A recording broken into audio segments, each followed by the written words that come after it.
I'm so thrilled that GB News is leading the country in restoring the National Anthem, which the BBC shamefully got rid of in 1997. It's the year of the Queen's Jubilee, and we should be proud of our country. We should celebrate all things British. We should put aside all this woke stuff. I'm sick of it, and I know you are too. Yes. And I think that it's very important, actually, because patriotism, not nationalism, but patriotism, brings people together.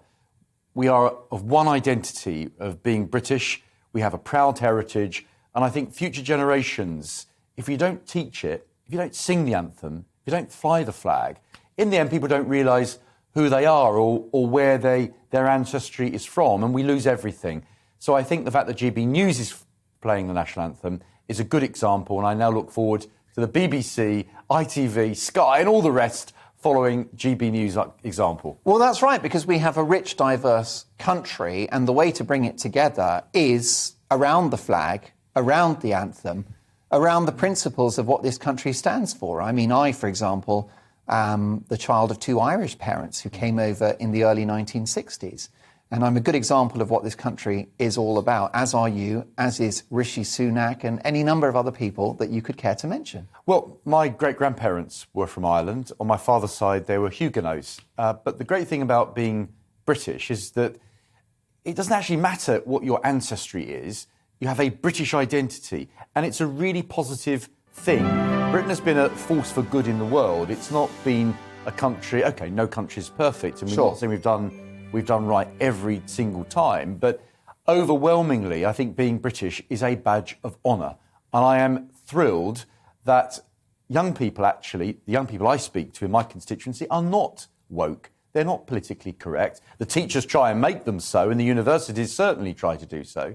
But I just think that the public in general, the silent majority, are getting rather fed up with all these things being denigrated and everything sort of, oh, you can't say that, you can't do that, you can't fly the flag, you can't sing the anthem. Well, isn't it time we fought back against all this? And what about the flag? I mean, does it ever get over the top, do you think, with politicians having flags, behind them in interviews? Of course, you're sporting the Union Jack there. Is there a limit to which we should celebrate the flag? You can't get enough flags. I love them. I think it's great, especially... And the thing is, no other countries struggle with this, do they? They don't. The Americans don't struggle with patriotism. The French don't, do they? They don't. It's actually a very odd English problem. Yeah. And a London problem in particular, because in parts of the UK, I do see the flag, but it seems to be in London there's a sort of attitude that it's somehow offensive to other people, but I don't think it is. No. Do you know, years ago, before I was an MP, we had a campaign to fly the Union flag, Union Jack, from my local town hall in Havering. And the Labour Party voted it down in the town hall. They were in charge in those days. And the uproar amongst the local community was enormous. Every market trader had a flag. War veterans were turning up with medals at the town hall. And in the end, the Labour Party gave in and they put the flag up, and it's flown ever since, every single day. So I actually think deep down, although we don't talk about these things, don't talk about the anthem or the flag, it's not a daily topic, and nor should it be. Deep down, people do actually understand that we live in a fantastic country, and they're not afraid of being patriotic. Yes, some people can overdo it, but I don't think we are. I think actually we're probably underdoing it. Why shouldn't schools have... Well, you're right, because within the UK, the Welsh don't struggle with patriotism. Of course they don't, and Scots certainly don't.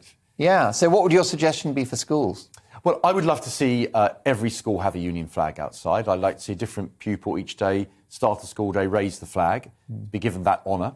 Maybe their parents could be there to see a different pupil every day raise the flag. It's a very simple, symbolic thing, but I think it's a very proud thing for a young person to be given the chance to do.